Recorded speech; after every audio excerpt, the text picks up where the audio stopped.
What's up, everybody? It's your boy Q Hicks here to give you another video on the rise of Micah Parsons. If this is your first time on the channel, definitely hit that like and subscribe button. Now let's dive into it.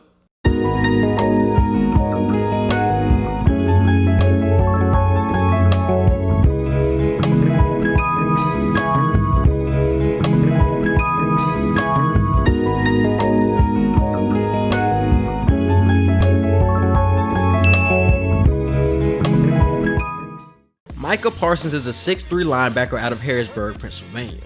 During his freshman and sophomore years of high school, Parsons attended Central Dauphin High School and played almost every position on defense. After his sophomore year, he was already regarded as a 5-star prospect after showing out at school and at multiple camps, and committed to Penn State during his sophomore year. Everybody knew that Parsons was that guy in high school. He had the speed, explosiveness, and physical traits needed to be a star on the college level. But even though he was great on the field, something that kept coming up when doing a dive into his past was his maturity off of the field. Parsons was somebody who caught a lot of backlash on social media for the things he said, whether it was about recruiting, commenting on social media posts that made people have a perception on the person he is to this day. One example is when he decommitted from Penn State to look at his other school options. Decommitting is something that happens a lot when it comes to recruiting, but looking back at Parsons opting out of Penn State, he took a lot of backlash from Nittany Lions fans, more than the usual high-profile player would, in my opinion. Most fans felt like he was doing too much entertaining of other schools, especially Ohio State, while he was committed to Penn State. And Penn State fans let him know on social media. Some fans were calling him selfish and not a team player, but I know what most of you guys are thinking. These are just mad Nittany Lions fans, and I agree. But this would be just the beginning of his social media criticism. Later in the beginning of his junior year, after a group of female Central Dauphin students posted a photo to social media with the racial slur, Parsons commented on the post saying, "LMAO, this is the school I rep, I gotta transfer." The fallout from that post ended with Parsons being accused of inciting a riot by school officials. The accusation was vehemently denied by Parsons and his family, and he was never charged with anything. And to be honest, the whole situation looked like a big misunderstanding. Parsons yelled a teammate's name in the cafeteria, and the principal thought he was inciting a riot. Crazy, I know. But this left Micah Parsons open to even more backlash on social media, and he started to get the tag of being a troublemaker. But when you look back at both situations, he really said or did nothing wrong. It was just a spotlight was on him at an early age and left him open to criticism that most high school students wouldn't have to go through. But back to football.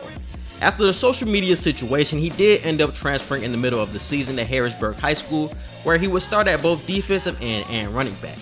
And in his senior year, he would take off on both sides of the ball. He rushed for 1,239 yards and 27 touchdowns. He also racked up 10.5 sacks and 1 pick, while leading his team to an 11-1 record. He was a top 5 recruit and the #1 player in Pennsylvania in the 2018 class, and he won multiple awards including American Family Insurance Defensive Player of the Year and USA Today High School All-US Team. By the end of his senior year, Parsons would eventually recommit to Penn State, and even that situation came with some drama because Ohio State had to stop recruiting him for taking a pic with Kirk Herbstreit on College Game Day. And that was deemed as an NCAA violation since Herbstreit went to Ohio State, and recruits can't have contact with media members who are affiliated with the school.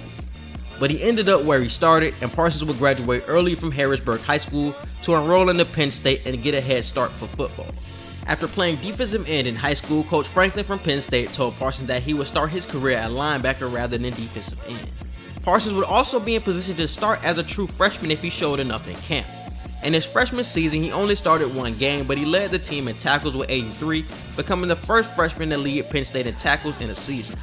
He would also be selected a freshman All-America team by every publication and was an honorable mention All-Big Ten performer.